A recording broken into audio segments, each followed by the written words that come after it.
Welcome back to Daytime, everyone. Do you find yourself obsessing about some of the smallest things? Does worry disrupt your sleep? If the answer is yes, you may have an anxiety disorder. It affects over 40 million Americans and costs our healthcare system billions of dollars.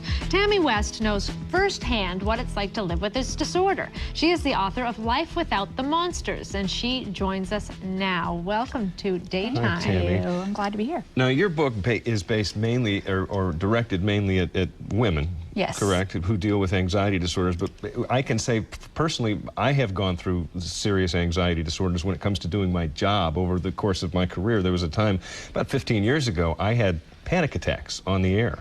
And it on the air, and it just disrupted my entire life because, of course, once something like that happens, you're always worried it's going to happen again, and then therefore it does. And that's the definition of a panic attack. Mm-hmm. Is something has happened before, and then it's going to happen again. So yeah, it definitely affects men as well. What was happening to you specifically? For me, I grew up with it, starting at age 11. Many people go through it, have a triggering event, and mine was my parents' divorce. So grew up with it and then went through a really difficult teaching experience and started having panic attacks. Could not enter the building after that, and had to quit.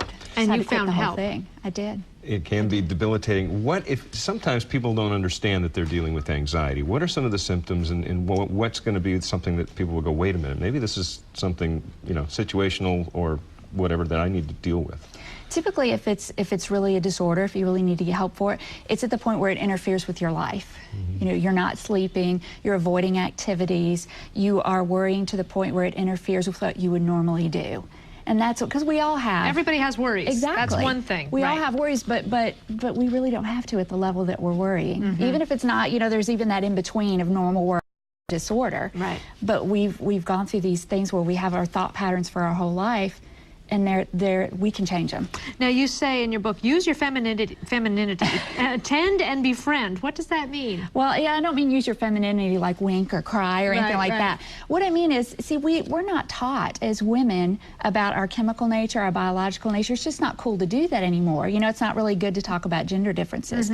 And so one of the examples, the tend and befriend, for years researchers thought that women and men alike both responded to stress the same way, and that was fight or flight. Right. You know, either attack it head on or run away.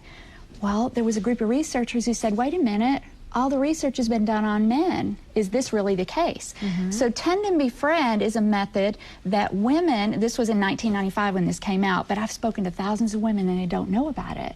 And it means that women often employ a mechanism where the tend part means, I mean, do you ever like clean or organize or shuffle things around? Now, men do it too, but often women will break into that pattern. That's the tend part. It's like our desire to control our surroundings and care for things. The befriend means that not only is it good to talk about it, that it's therapeutic. And for men as well, it's just that with women, we know we have a bigger communication center and we have different hormones that we release when we talk. Right.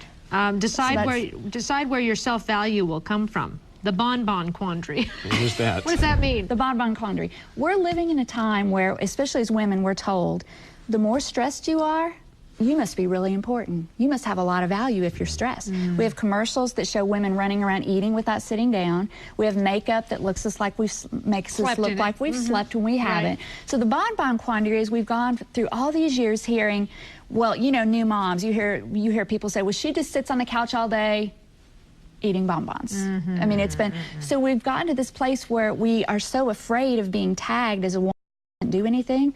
We've gone totally the other way, and we believe that it's normal to live in a stressful world when it's really not. You say here, change your thoughts and your words. What does that do?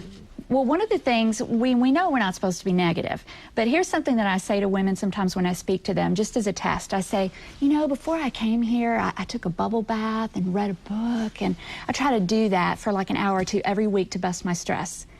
And what I hear oftentimes is the phrase, must be nice. And it's always preceded by, right.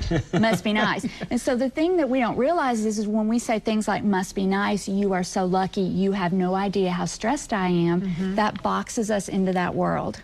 And we don't even realize. We don't have to even be in that world, do right, we? but we say put ourselves anyway. there. So we need to get rid of that phrase. Tami, we're out of time, but it's been a pleasure having you on the show. And again, the book is called Life Without the Monsters. It's Tami West, and we thank you very much for joining us. Thank you very much.